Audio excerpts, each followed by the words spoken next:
ठीक।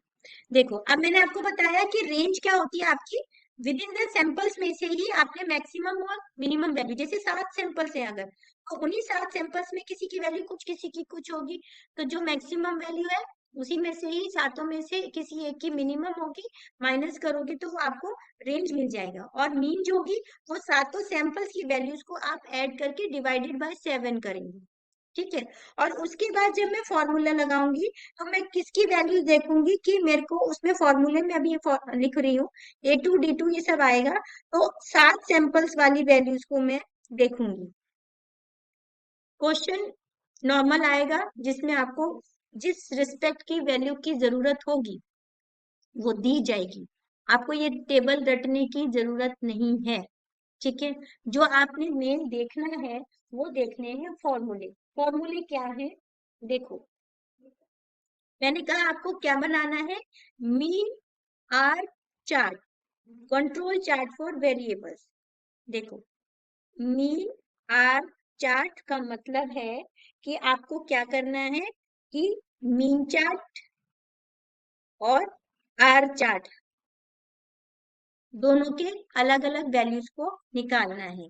Mean chart के लिए फॉर्मूला क्या है कि आपको control limit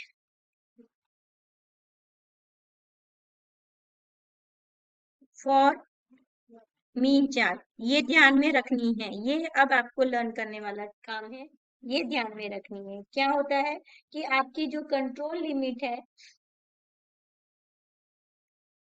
CL is denoted by x पे डबल बार, जो कि कई बार गिवन होती है, और नहीं गिवन है तो आपको सैंपल्स को ऐड करके डिवाइडेड बाय n करके निकालनी होती है।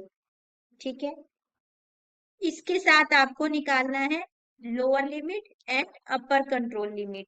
तो लोअर कंट्रोल लिमिट का फॉर्मूला होता है मीन माइनस A2R।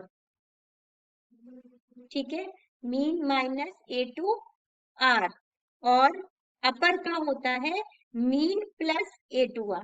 बहुत सिंपल है, एक याद है तो दूसरा सिर्फ प्लस और माइनस कर। तो आपको जब क्वेश्चन आएगा तो उसमें या तो मीन निकालने को देगा और आर निकालने को देगा, और आपको A2 जो है वो गिवन होगा, या फिर सब कुछ गिवन होगा, आपको कंट्रोल लिमिट निकालनी है तो आप जस्ट मेंशन करोगे कि मीन वैल्यू एवरेज वैल्यू जो है वो मेरी कंट्रोल लिमिट है, फिर lower control limit mean minus A2R कर देंगे, और अपर कंट्रोल लिमिट में प्लस A2R कर देंगे। मैंने कल भी आपको ये बात समझाई थी कि आपका जो चार्ट है, कंट्रोल चार्ट है, वो कैसे बनता है। कंट्रोल चार्ट में एक तो होती है आपकी कंट्रोल लिमिट, जिसको आप एवरेज लेके चलते हो कि एवरेज मेरी प्रोडक्शन इतनी होनी चाहिए। और उसके ऊपर हो जाए तो आपका प्रॉफिटेबल पार्ट होता है अपर कंट्रोल लिमिट, और उसके नीचे एक रेंज दी होती है जो कि लोअर कंट्रोल लिमिट होता है। तो नीचे वाला लॉस इंडिकेट करेगा और ऊपर वाला अपर। ठीक है।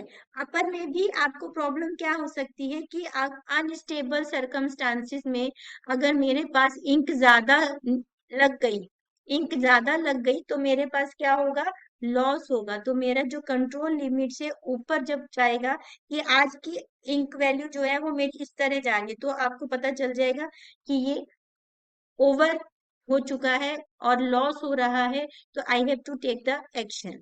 और अगर नीचे की तरफ जा रही है तो एक लिमिट से नीचे आप अगर इंक जा रही है तो मतलब इंक खत्म हो चुकी है, तो आपको प्लांट में इंक लेवल रखना होगा जिससे कि refills fully properly on an average जितना रिफिल करने हैं उतना रिफिल हो जाए। तो ये depends on the type of work, switch on, depends on the type of work business जिसमें आप कंट्रोल लिमिट को मैनेज करके चेक करते हो। ठीक है। तो ये हो गया। अब क्वेश्चन जरा मैं एक करा दूं आपको पहले।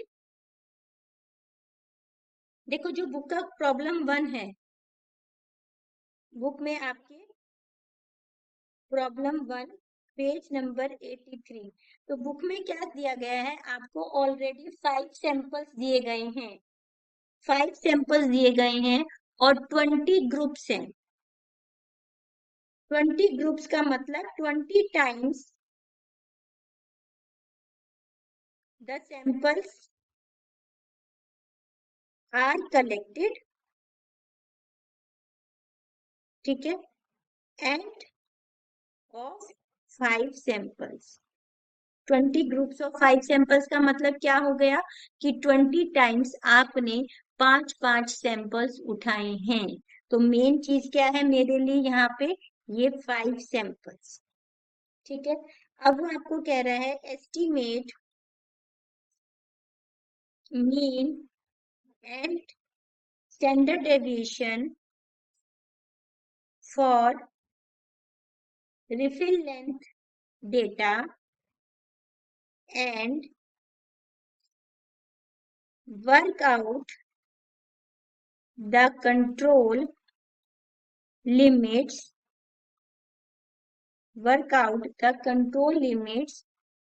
for X bar and R charts।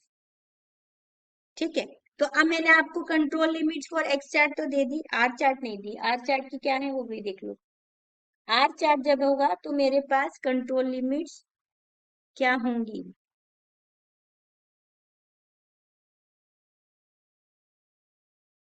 Control limits for R chart. तो 3 फॉर्मूले इसके भी हैं। कंट्रोल लिमिट मीन के लिए तो मीन है, और कंट्रोल लिमिट आर के लिए क्या होगी, जो आपकी आर की वैल्यू होगी। ठीक है, इसी की लोअर कंट्रोल लिमिट कैसे निकलेगी, वो निकलेगी D3 इंटू रेंज, और जो अपर कंट्रोल लिमिट होगी, अपर कंट्रोल लिमिट जो होगी वो निकलेगी D4 into range. D4 into range. अभी मैंने टेबल हटा दी, मैं दोबारा आप लोगों के लिए मेंशन कर दूंगी कि आपको उसमें क्या क्या दिया गया है। ये 3 वैल्यू आपने याद रखनी है, मीन के लिए और control limit for R chart के लिए। क्वेश्चन में मुझे क्या पूछ रहा है देखो, एस्टिमेट मीन और स्टैंडर्ड डेविएशन। अब स्टैंडर्ड डेविएशन की वैल्यू कैसे आएगी और मीन की वैल्यू कैसे आएगी मैं बता दूं आपको। तो मीन आपने क्या निकालना है, इसके लिए मुझको आपको क्वेश्चन देना पड़ेगा। मीन जो है ना, इन्होंने पूरे 20 ग्रुप्स को ऐड ऑन कर ये टेबल दी रखी है आपको, जो इसमें इसने 20 ग्रुप्स देखो, सीरियल नंबर 1 to 20 है। और देखो डेट 23 तारीख को, टाइम देखो 8 बजे 5 सैंपल उठाए हैं, 8:30 बजे 5 सैंपल उठाए हैं, 9 बजे उठाए हैं, 9:30 बजे उठाए हैं। ठीक है, अब इन्होंने 8 बजे वाले पांचों सैंपल्स का एवरेज निकाल लिया, 8:30 बजे वाले पांचों का सैंपल निकाल लिया, एवरेज निकाल लिया सॉरी, और साथ में रेंज निकालिए। तो रेंज भी क्या कर रही है, 8 बजे वाले पांचों सैंपल में जो मैक्सिमम वैल्यू थी 10.15 माइनस 10.08 करके क्या रेंज आ गई मेरी, 0.07 आ गई। ठीक है, और एवरेज कैसे आएगी, ये पांचों वैल्यूज को ऐड करके डिवाइडेड बाय 5। इसी तरह इसने कॉरेस्पॉन्डिंग सारे ग्रुप्स की एवरेज निकाली। तो आपको यहाँ पर जो मीन वैल्यू है, तो आप नीचे आंसर में देखो जो इसका क्वेश्चन बुक में दिया हुआ है, तो मीन कैसे निकाला है देखो, 10.116 प्लस डैश डैश डैश करके लिखा हुआ है 10.066। तो आप टेबल में देखो ये 10.066 लास्ट वैल्यू है, 20th ग्रुप की वैल्यू है। ठीक है, तो मीन कैसे निकाला, सारे सैंपल्स की एवरेज मीन वैल्यूज को इसने ऐड करके डिवाइडेड बाय क्या कर रखा है, 20 कर रखा है। ठीक है, जिसकी वैल्यू 10.09 दी है। अब रेंज कैसे कर रखी है, रेंज भी इन्होंने सबको ऐड ऑन करके सबकी सेपरेटली रेंज निकाली हुई है, उन्हीं सभी रेंजेस को ऐड ऑन करके 20 के 20 ग्रुप की रेंज को ऐड ऑन करके डिवाइडेड बाय 20 कर रखा है। ये तो है आपका बुक के एग्जाम्पल का क्वेश्चन। इसकी वैल्यू आ रखी है 0.175। अब आपके पास रेंज वैल्यू आ गई और आपके पास मीन वैल्यू आ गई। यहाँ तक समझ में आई है मेरी बात,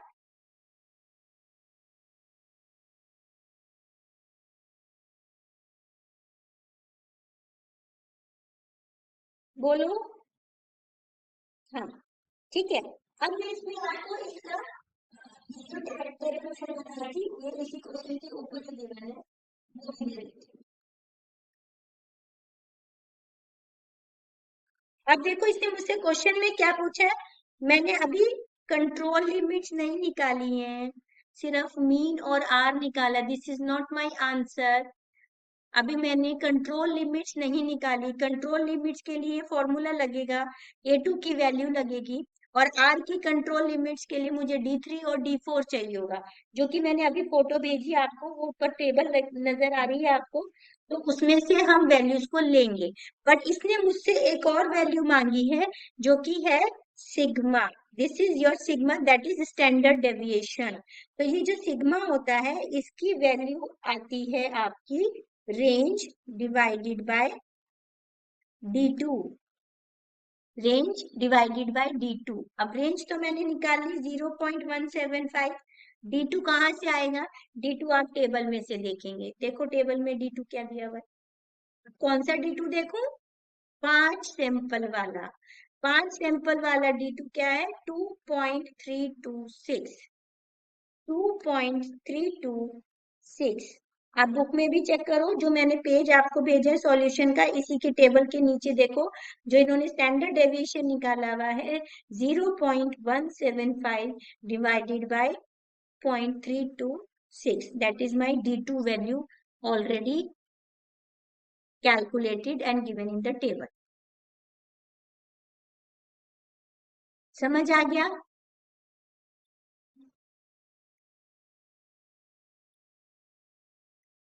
याशिका आप भी रिप्लाई दिया करो बेटे, आप तो एक भी आंसर नहीं देती हो बिल्कुल भी। ग्रुप में मैसेज ही कर दो यस और नो।